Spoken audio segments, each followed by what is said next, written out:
Welcome to First Page Friday. I am not here today, so I still wanted to make sure that you got our first couple of First Page Fridays. So here's our first book. Jerry Spinelli is the author, and the title is Loser. Make sure you get that written down if you need to. I'll show it at the end as well. Chapter 1, Growing Up. You grew up with a kid, but you never really noticed him. He's just there, on the streets, the playground, the neighborhood. He's part of the scenery, like the parked cars and the green plastic cans on trash day. You pass through schools, first grade, second grade. There he is, going along with you.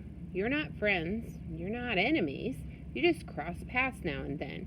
Maybe at the park playground, one day you look up and there he is on the other end of the seesaw. Or it's winter and you sled to the bottom of Half Tank Hill. And you're trudging back up, and there he goes, zipping down and his arms out like a swan diver, screaming his head off. And maybe it annoys you that he seems to be having even more fun than you. But it's a 1 second thought, and it's over. You don't even know his name. And then one day, you do.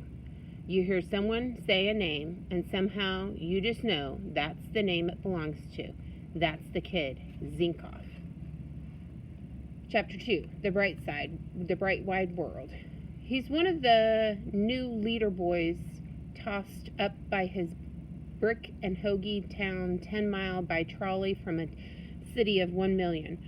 For the first several years, they had been home babies, Zinkoff and the others, fenced in by walls and backyard, chain link, and mostly the sound of mother's voice.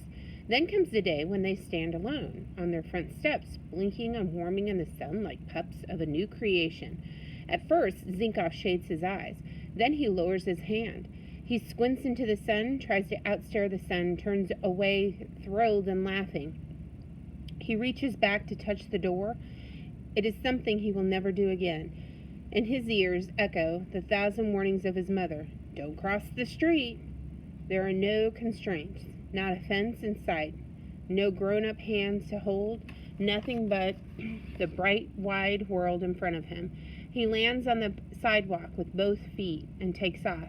Heedless of what all the wind in his ears, he runs. He cannot believe how fast he is running. He cannot believe how free he is. Giddy with the freedom and the speed, he runs to the end of the block, turns right and runs on. His legs are going so fast. He thinks that if they go any faster, he might begin to fly. A white car is coming from behind. He races the car. He is surprised that it passes him. Surprised, but not unhappy. He is too free to be unhappy. He waves at the white car. He stops and looks for someone to laugh with and celebrate with. He sees no one. So he laughs and celebrates with himself. He stomps up and down the sidewalk as if it's a puddle. He looks for his house. It is out of sight. He screams into the never-blinking sun. Yoo-hoo! And he runs some more, turns right again, stops again. It occurs to him that if he keeps turning right, he can run forever. Yahoo! Zinkoff is one of those classmates that you have that is always happy, never sad. He's very unique, let's just say. And sometimes people don't like that, and they start to make fun of him. They call him a loser, but he doesn't see that as a negative thing.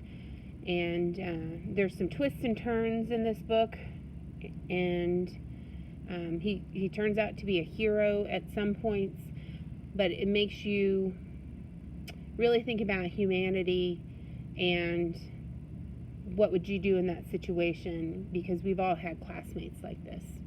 Loser by Jerry Spinelli.